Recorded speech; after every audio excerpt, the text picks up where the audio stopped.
Italy का एकीकरण। जो इटली 3 भागों में बटा हुआ था, उसका एकीकरण कैसे हुआ, चलिए जानते हैं। उत्तरी इटली, मध्य इटली तथा दक्षिण इटली।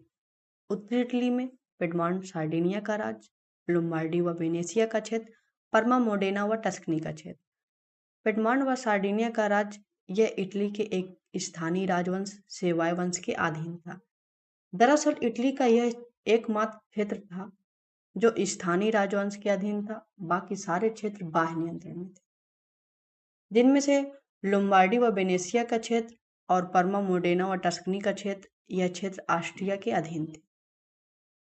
देखेंगे कि मध्य इटली में पेपल्स स्टेट्स, मध्य इटली के क्षेत्र पोप के अधीन थे।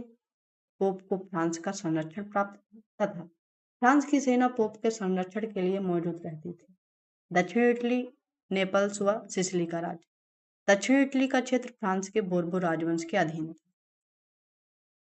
तो चलिए जानते हैं इटली के एकीकरण के विभिन्न चरणों को। पॉइंट नंबर फर्स्ट, नेपोलियन ने इटली का राजनीतिक, प्रशासनिक, सामाजिक व आर्थिक सुदृढ़ीकरण करके इटली के एकीकरण का मार्ग प्रशस्त किया। पॉइंट नंबर सेकंड में है, वियना व्यवस्था के तहत इटली को पुनः विभाजित करके वहां ऑस्ट्रिया, फ्रांस के बोर्बो राजवंश तथा पोप के प्रभुत्व को पुनः स्थापित करने का प्रयास किया गया। इटली में विदेशी हस्तक्षेप किसका किसका था? ऑस्ट्रिया का, फ्रांस और पोप का। अब देखेंगे कार्बोनरी। ये कार्बोनरी क्या है? 1800 से 1830 के मध्य सक्रिय कोयला मजदूरों की एक संस्था थी। यह गुप्त क्रांतिकारी संगठन था जिसका नेटवर्क पूरे इटली में फैला हुआ था। इसका उद्देश्य क्या था? भारत के क्रांतिकारियों की तरफ विदेशियों को बाहर निकालना। इसका पतन किसने किया? मेटरनिख।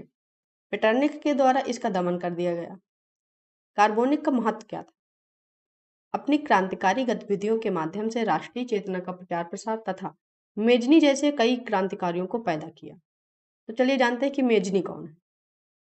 इसने 1830 की क्रांति में भाग लिया था, किंतु अंततः इस क्रांति का दमन कर दिया गया। मेजनी जैसे क्रांतिकारियों को देश छोड़ना पड़ा। इसे इटली का दिल कहा जाता है। यह एक कवि और आदर्शवादी था। संभवतः इसीलिए इसका मानना था कि इटली के एकीकरण में इटली के लोग सक्षम हैं, हमें किसी विदेशी सहायता की आवश्यकता नहीं। इसके विपरीत पिडमॉन्ट सार्डिनिया के राजा तथा उसके प्रधानमंत्री काउंट कैबूर का मानना था कि बिना किसी विदेशी सहायता के इटली का एकीकरण संभव नहीं।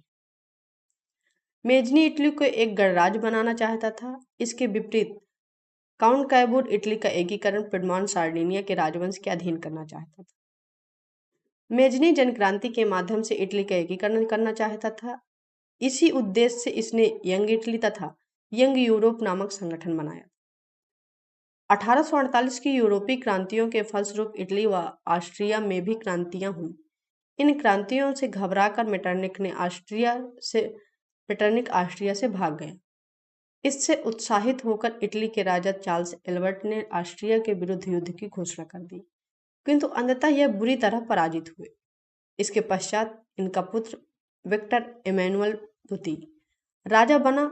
हालांकि पिडमॉन्ट सार्डिनिया का विद्रोह विफल हो गया, किंतु इसने इन्हें निम्नलिखित संदेश दिया। ऑस्ट्रिया को हराए बिना इटली का एकीकरण संभव नहीं है।